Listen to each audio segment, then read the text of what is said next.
After a decade in development, multiple controversies, and the collapse of the DCEU, The Flash is finally here, and it's packed with Easter eggs, cameos, and references for the DC faithful. Let's zoom through all the juicy details. Barry Allen couldn't do it faster. Spoilers ahead as well, obviously. Barry, what are you doing? Our kids are gonna want to see this. The DC movie continuity that began with Man of Steel is coming to an end, ready to be replaced by James Gunn's new-look DC universe, and The Flash is very much a celebration of that project. We get Ben Affleck's Batman actually looking like he wants to be there. We get a quick cameo from Gal Gadot as Wonder Woman, including a cute gag with her lasso of truth. We get some blink-and-you-miss-it glimpses of Henry Cavill's Superman doing his thing. Jason Momoa shows up in the post-credits scene as an Aquaman who's been hitting the sauce a little too hard. And we even get a brief and very funny cameo from Temuera Morrison as Aquaman's father, Tom Curry. Though this Tom is from an alternate dimension where he never married a mermaid. It's not just cameos, though. The movie explicitly references events and storylines from previous DCEU movies. General Zod's invasion of Earth and attack on Metropolis is a major plot point. Plus, we discover that Barry was actually present for that disaster in a neat retcon. The movie mentions the first meeting between Barry and Iris in the Snyder Cut of Justice League, though Barry seems not to remember it, which could be a sly joke about the slightly muddy position the Snyder Cut holds in DC canon. Barry also has knowledge of Kryptonian speed and boasts that he's faster, a reference to Justice League and the slight advantage that the Flash shows over Superman. And of course, there's the realm of the Speed Force, which is full of visual references to Ezra Miller's tenure as the Flash across the DCEU. It's a nice way of bringing together and celebrating a shared universe that arguably hasn't always felt that cohesive. That being said, the word on every Hollywood producer's lips at the moment is Multiverse, and The Flash delivers in that department too.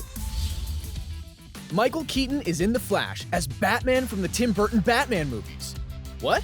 You already knew that from every trailer, every poster, every quote, and every piece of information that was released about the movie before it came out? Okay, fine. Did you also notice Adam West's Batman appear as Barry watches the multiverses collide from the Speed Force realm? Yes, of course. And Lewis Wilson, the very first actor ever to play the Caped Crusader in live action way back in 1943.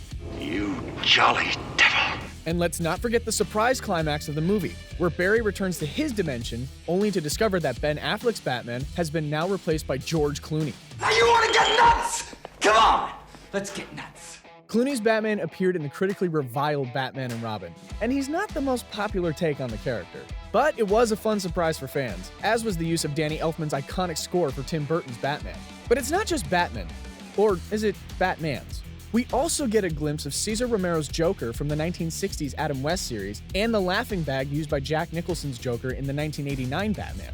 Fans of the Man of Steel were also pretty well served by the movie. We got a CGI cameo from Christopher Reeve, arguably the most legendary big-screen Superman, with Helen Slater's Kara from the 1984 Supergirl standing next to him. The filmmakers also included a shot of George Reeves, who played the last son of Krypton in a 1950s TV serial, and who himself was played by Ben Affleck in the 2006 movie Hollywoodland, just to make the spaghetti even more chaotic. We even got a Superman who never technically made it to the big screen. Nicolas Cage's long-haired version, who was originally supposed to appear in Superman Lives to be directed by Tim Burton. That movie was in development hell forever, and is one of the great what-if stories of superhero cinema. And, as another fun detail for fans, Cage is seen fighting a giant spider, something that producer Jon Peters really wanted to see in Superman Lives. If you've ever seen An Evening with Kevin Smith, you'll know about Jon Peters and the giant spider. There's another cute musical homage during the multiverse collision as well. When we see Christopher Reeve and Helen Slater, we hear a snatch of John Williams' March from the 1978 Superman, one of the greatest superhero themes ever written.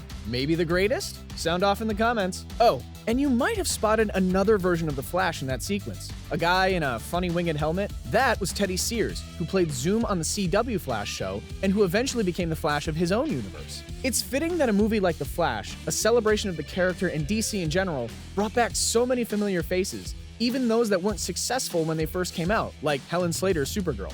The history of superhero movies has been a bumpy ride, but it's all the same journey, so it's neat to see even the rockier stuff made canon. I'm running out of time, and I can't run fast enough to change the past, so here's a few honorable mentions in rapid-fire form.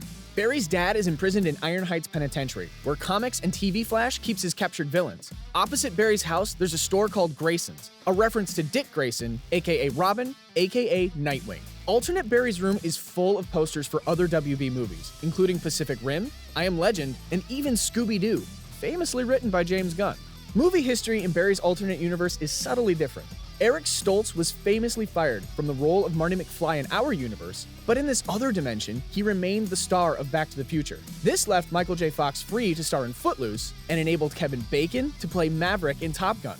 Director Andy Muschietti has a cameo as the reporter whose hot dog gets stolen by Barry at the end of the movie. The movie's representation of the DC multiverse echoes their design in the comics, with different universes shown as multicolored spheres. And finally, the scene where Barry gets Batman to electrocute him and get his powers back. There's a very familiar scene in the original Flashpoint comic, although there, it was Thomas Wayne rather than Bruce Wayne.